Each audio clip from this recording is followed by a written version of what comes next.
उपचुनाव को लेकर बीजेपी का मंथन शुरू हो गया है। बीजेपी प्रदेश अध्यक्ष मदन राठौर झुंझुनू दौरे पर रहे। उनके साथ प्रदेश प्रभारी राधा मोहन दास अग्रवाल भी मौजूद थे।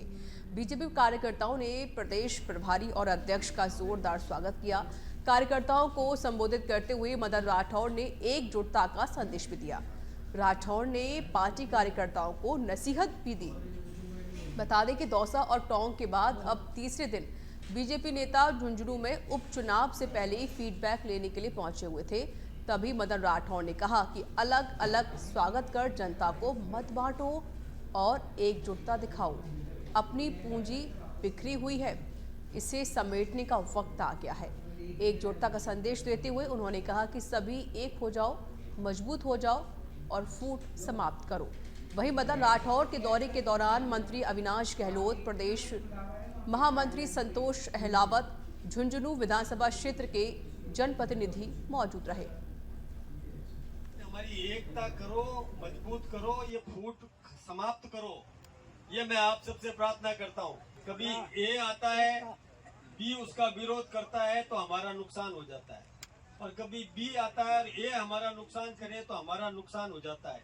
ये आत्मघाती मामला समाप्त करो, सब एकजुट हो जाओ, संगठित हो जाओ, ताकि हम नरेंद्र मोदी को और ताकत दे सकें। यही प्रार्थना करके मेरी बात। कैबिनेट मंत्री जोगाराम पटेल ने सदस्यता अभियान कार्यशाला को लेकर जोधपुर के स्टील भवन में बैठक की। इस दौरान राज्यसभा सांसद राजेंद्र गहलोत ने बैठक की अध्यक्षता की। वहीं संगठन मंत्री सहित अन्य लोग उपस्थित रहे। एक बूथ पर 200 से अधिक सदस्य बनाने को लेकर कार्यशाला में निर्णय लिया गया। यह इस सदस्यता अभियान में ऑनलाइन ऑफलाइन दोनों तरीके से सदस्यता दिलाई जाएगी।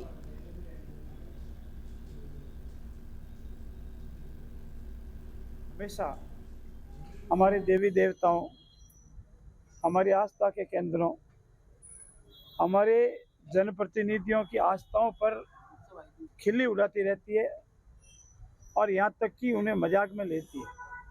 मेरा उनसे नम्रता से निवेदन है, कांग्रेस पार्टी के वरिष्ठ नेताओं से, यहाँ तक कि प्रदेश अध्यक्ष से, कि आपकी किसी देवी देवता या भगवान में आस्था है या नहीं वो अलग विषय है, लेकिन किसी की आस्था पर कुठाराघात करना, उसकी खिल्ली उड़ाना, उसका मजाक उड़ाना, ये पूर्ण रूप से गलत, निराधार व भ्रष्ट करती है, जिसकी हम सब भ्रष्टना भी करते हैं। और मैं निवेदन करता हूँ कि भविष्य में ऐसा नहीं करें और भगवान की शक्ति को पहचानें, आस्था की शक्ति को पहचानें। भीलवाड़ा में विश्व हिंदू परिषद के अंतर्राष्ट्रीय अध्यक्ष आलोक कुमार ने प्रेस कॉन्फ्रेंस की और हिंदू सुरक्षा पर सवाल उठाए। भीलवाड़ा पहुंचे आलोक कुमार ने कहा कि अपराध का नाबालिग जिहाद का नया तरीका अपनाया जा रहा है। बता दें कि भीलवाड़ा के प्रतिपूर्ति वर्ष आम सभा के कार्यक्रम में शिरकत करने के दौरान हिंदू सुरक्षा का मुद्दा उठाया गया।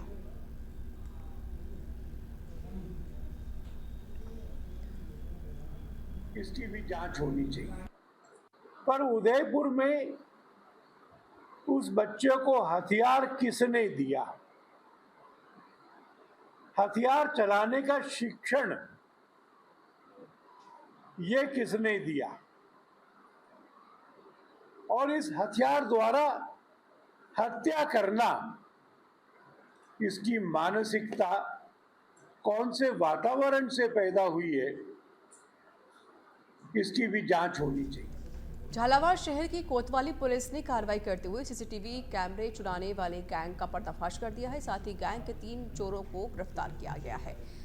चोरों से सीसीटीवी कैमरे भी बरामद किए गए हैं। कैमरा चोरों की बैंक एटीएम से रुपए चुराने की साजिश थी।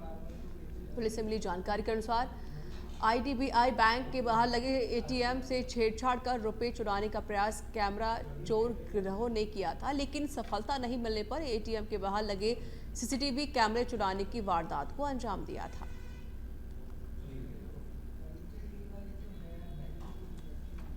झालावाड़ शहर की कोतवाली पुलिस ने कार्रवाई करते हुए सीसीटीवी कैमरे चुराने वाली गैंग का पर्दाफाश कर दिया है। साथ ही गैंग के 3 चोरों को गिरफ्तार किया गया है।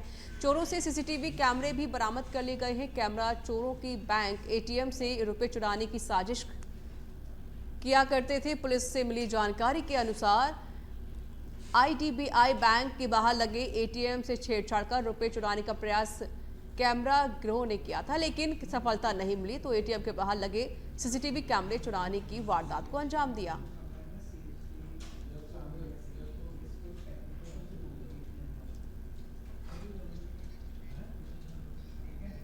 झुंझुनू के चुड़ावा में बाइक मालिक की जरा सी लापरवाही और भूल ने चोरों के मौज कर दी। जी हां, चुड़ावा कस्बे के नया बस स्टैंड पर आज चंद मिनटों में ही दिन दहाड़े चोरों ने एक बाइक को चुरा लिया। दरअसल नया बस स्टैंड पर स्थित विजय बस सर्विस के कार्यालय में झांझोत निवासी युवक काम करता है, जो रोजाना की तरह कार्यालय आया और अपनी बाइक कार्यालय के बाहर खड़ी कर दी। भूलवश उसने बाइक की चाबी निकालने की बजाय चाबी को बाइक में ही छोड़ दिया। इसी दौरान उधर से निकल रहे 3 युवकों की नजर इस बाइक पर पड़ी और बाइक में चाबी लगी देख तीनों ने बाइक को चुरा लिया। तलाश और सीसीटीवी कैमरे देखे गए, जिसमें एक युवक बाइक ले जाता हुआ नजर आ रहा है।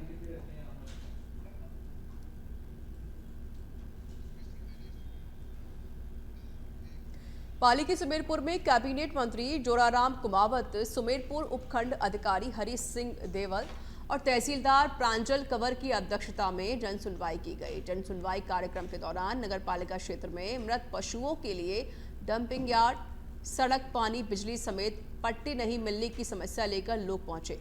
कैबिनेट मंत्री कुमावत और एसडीएम देवल ने समस्याएं सुनकर संबंधित अधिकारियों को हाथों हाथ निपटाने करने के निर्देश भी दिए। साथ ही पट्टा की शिकायतों पर पट्टे भी हाथों हाथ दिलवा दिए गए।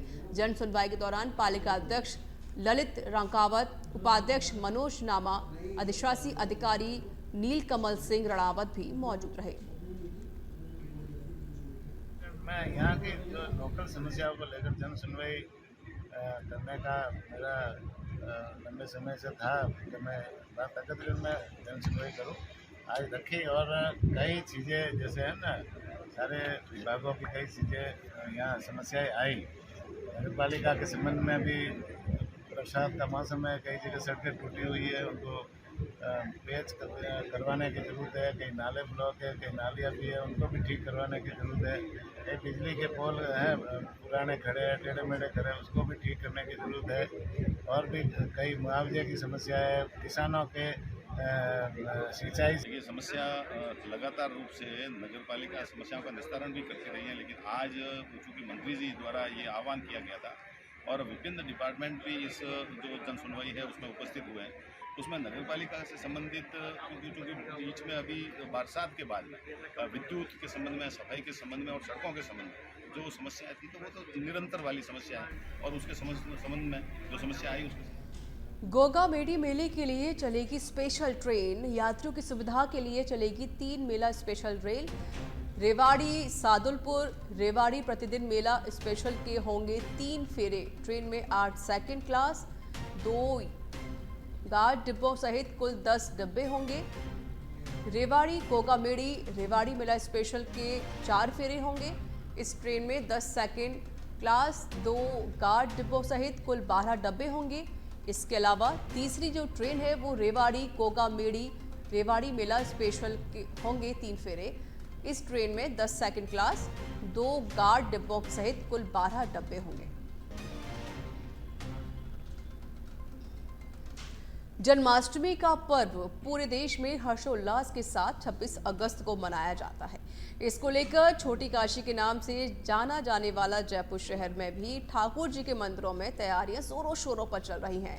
जयपुर के आराध्य गोविंद देव जी में भी जन्माष्टमी की तैयारी को अंतिम रूप दिया जा रहा है। देखिए हमारी खास रिपोर्ट।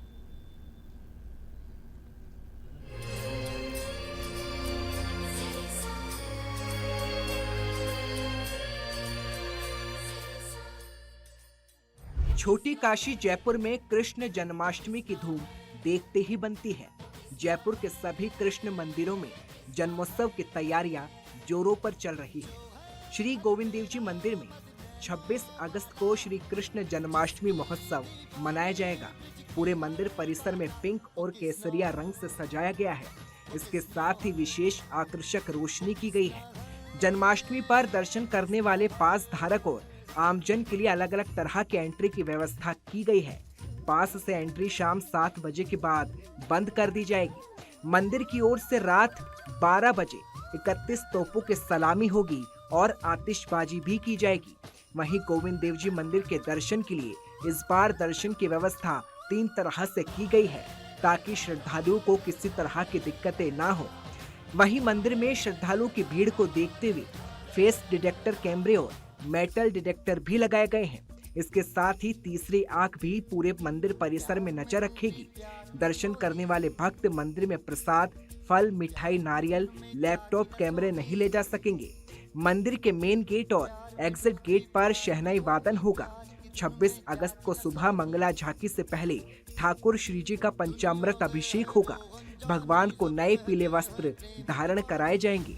ये पोशाक पीली रेशमी कपड़ों से बनाई गई है और इसमें राजस्थानी गोटा पत्ती का कार्य किया गया है।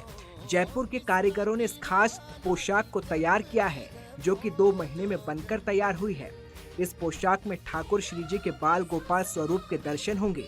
भगवान का विशेष गहनों और कोलकाता से मंगाए विशेष फूलों से श्रृंगार भी किया जाएगा। पूरे प्रदेश में 2 दिन बाद जन्माष्टमी का पर्व बड़े हर्ष और उल्लास के साथ मनाया जाएगा। ऐसे में जयपुर शहर का सबसे लोकप्रिय मंदिर अगर माना जाए तो गोविंद देव जी का माना जाता है, क्योंकि जयपुर के आराध्य हैं तो गोविंद देव जी। और ऐसे में गोविंद देव जी में जन्माष्टमी के त्यौहार को लेकर क्या कुछ तैयारियां हैं वो मैं आपको दिखाऊंगा। इस वक्त मैं जयपुर राजधानी के गोविंद देव जी मंदिर में हूं, जहां पर जन्माष्टमी का त्यौहार को लेकर पूरी तरह से तैयारियां की गई हैं। आप तस्वीरें देख रहे हैं जहां पर अलग अलग लाइनें बनाई गई हैं। अलग अलग लाइनों में पूरी तरह से जिस तरह से जो भक्तगण आएंगे उनको लेकर पूरी व्यवस्था यहाँ पर की गई है। तमाम चीज़ों को लेकर यहाँ पूरी तैयारियाँ की जा रही हैं। मंदिर को सजाया जा रहा है, मंदिर में लाइट डेकोरेशन किया जा रहा है और ऐसे में यहाँ पर रोज ही भक्तों की आया जाया रहती है। लेकिन फिलहाल जिस तरह से जन्माष्टमी का जो पर्व है उसको लेकर देख सकते हैं कि पूरे मंदिर परिसर को सजा दिया गया है। अलग अलग लाइनें बनाई हैं, जगमोहन निकासी की व्यवस्था की गई है। हालांकि इस बार एक नया कदम उठाया है गोविंद देव जी मंदिर परिसर की जो कमेटी है उसने तमाम चीज़ों को देखते हुए इस बार एक अलग तरह की व्यवस्था की गई है। एक कोड यानी कि ड्रेस कोड भी अलग ही किया गया है। जो आप तस्वीरें देख सकते हैं ये ड्रेस कोड है, जो हर यहाँ पर जो कार्य करता है वो बिल्कुल पूरी तरह से एक ही ड्रेस में नजर आएगा। यानी कि इस बार पूरी तरह से मंदिर परिसर की जो कमेटी है उसने ऐसी तैयारी की गई है कि अलग अलग तरीके के जो ड्रेस कोड था उसको बदला और एक ही ड्रेस कोड का नज़ारा यहाँ देखने को मिलेगा। यहाँ पर जो मंदिर परिसर है उसको पूरी तरह से सजा दिया गया है, डेकोरेशन कर दिया गया है और जो आने वाले भक्त हैं उनके लिए भी आने के लिए पूरी व्यवस्था कर दी गई है। कैमरामैन जमाल खान के साथ सच बेधड़क से मल